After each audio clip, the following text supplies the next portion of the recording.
Hello friends, आप देख रहे हैं एनएन स्पोर्ट्स। जैसा कि आप जानते हैं कि सभी टीमें आईपीएल की तैयारियों में जुट गई हैं। बहुत सारी टीमें ऐसी हैं जिन्होंने अपने प्रैक्टिस सेशन भी शुरू कर दिए हैं, कैंप लगा के खिलाड़ी प्रैक्टिस भी कर रहे हैं। लेकिन इस बीच आईपीएल की सबसे पहली चैंपियन राजस्थान रॉयल्स को एक बड़ा झटका लगा है। ये झटका देसी नहीं है, ना ही बीसीसीआई की तरफ से है, बल्कि कुछ विदेशी कारणों से राजस्थान रॉयल्स को बड़ा झटका लगा है। क्या है पूरा मामला, आइए आपको बताते हैं। दरअसल सितंबर में ऑस्ट्रेलियाई क्रिकेट टीम इंग्लैंड के दौरे पर जाने वाली है और इस दौरान 3 टी20 और 3 वनडे मैच खेले जाएंगे। इंग्लैंड क्रिकेट बोर्ड ने इस बात का ऐलान पिछले ही दिनों कर दिया था। इन 3 वनडे और 3 टी20 मैच का स्केड्यूल भी जारी कर दिया गया है। अब मामला यहाँ फंस गया है कि इस सीरीज का आखिरी वनडे मैच 16 सितंबर को खेला जाएगा। उसके 3 दिन बाद ही आईपीएल 13 शुरू हो जाएगा। आपको पता ही है कि इंग्लैंड और ऑस्ट्रेलिया के कई बड़े खिलाड़ी आईपीएल में खेलते हैं और कई टीमों का तो सारा दारोमदार ही इन्हीं विदेशी खिलाड़ियों पर होता है।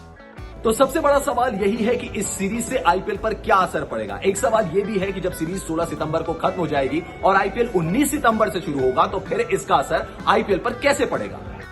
लेकिन अब सवाल यह है कि 16 सितंबर को सीरीज खत्म करके अगर 17 या 18 सितंबर को यूएई पहुंच भी जाते हैं तो वो पहले मैच में शामिल नहीं हो पाएंगे, क्योंकि अभी तक बीसीसीआई की ओर से जो नियम तैयार किए गए हैं उसके मुताबिक अगर कोई खिलाड़ी बाहर से आता है तो उसे कम से कम 7 दिन तक क्वारंटाइन में रहना होगा और इस दौरान खिलाड़ी के 3 कोविड-19 टेस्ट किए जाएंगे। अगर तीनों टेस्ट में खिलाड़ी नेगेटिव आता है तभी उसे बाकी टीम के साथ मैदान में उतरने का मौका मिलेगा। यानी शुरुआती कुछ मैचों को ऑस्ट्रेलिया और इंग्लैंड के खिलाड़ी मिस करने वाले हैं। तो अगर इंग्लैंड और ऑस्ट्रेलिया के खिलाड़ी आईपीएल के शुरुआती मैचों में शामिल नहीं हो पाएंगे तो इसका असर सबसे ज्यादा किस टीम पर पड़ेगा, आइए ये भी जान लेते हैं। खिलाड़ियों पर नजर डाले तो साफ पता चलता है कि इसमें सबसे ज्यादा नुकसान राजस्थान रॉयल्स का होने वाला है। राजस्थान रॉयल्स एक ऐसी टीम है जिसमें इंग्लैंड और ऑस्ट्रेलिया के कई दिग्गज खिलाड़ी शामिल हैं। वहीं सबसे कम असर इससे मुंबई इंडियंस पर पड़ेगा, क्योंकि मुंबई इंडियंस में सबसे कम विदेशी खिलाड़ी हैं। केवल ऑस्ट्रेलिया के ही 12 खिलाड़ी इस बार आईपीएल में खेल रहे हैं। ये 12 खिलाड़ी सभी 8 टीमों में बटे हुए हैं। राजस्थान रॉयल्स की बात करें तो इस टीम में ऑस्ट्रेलिया के जो खिलाड़ी शामिल हैं उसमें स्टीव स्मिथ, एंड्रू टाई शामिल हैं। वहीं इंग्लैंड के दिग्गज allrounder Ben Stokes, Jos Buttler और तेज गेंदबाज जोफ्रा आर्चर भी इस टीम में हैं। यही वो खिलाड़ी हैं जिनके दम पर राजस्थान रॉयल्स की टीम मैच जीती है। वहीं मुंबई इंडियंस की बात करें तो ऑस्ट्रेलिया का कोई भी खिलाड़ी ऐसा नहीं है जो उस सीरीज में खेलेगा और आईपीएल में नहीं आ पाएगा। तो असर हर टीम पर पड़ेगा, किसी पर ज्यादा किसी पर कम। चलिए ग्राफिक्स के जरिए आपको बताते हैं इंग्लैंड ऑस्ट्रेलिया सीरीज का स्केड्यूल। विराट कोहली की कप्तानी वाली रॉयल चैलेंजर्स बैंगलोर को भी भारी नुकसान हो सकता है, क्योंकि आरसीबी में Aaron Finch, Josh Philippe, Kane Richardson भी हैं।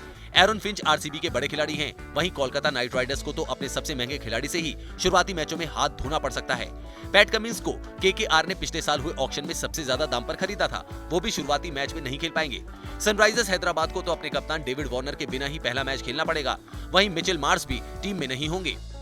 वहीं दिल्ली कैपिटल्स में एलेक्स कैरी और मार्कस स्टोनिस नहीं होंगे। चेन्नई सुपर किंग्स को भी जॉश हेजलवुड के बिना ही खेलना पड़ेगा। किंग्स 11 पंजाब को अपने शानदार ऑलराउंडर और विस्फोटक बल्लेबाज ग्लेन मैक्सवेल भी पहले मैच में नहीं मिल पाएंगे। अभी सिर्फ इस सीरीज के लिए ऑस्ट्रेलिया ने अपनी टीम का ऐलान किया है, तो इससे ये तो साबित हो गया है कि ऑस्ट्रेलिया के कौन कौन से खिलाड़ी आईपीएल के शुरुआती सीजन को मिस कर सकते हैं। लेकिन जैसे ही इंग्लैंड भी अपनी टीम का अनाउंसमेंट कर देगी, ये भी साबित हो जाएगा कि इंग्लैंड के वो कौन से खिलाड़ी होंगे जो आईपीएल के शुरुआती मैचों को मिस करेंगे।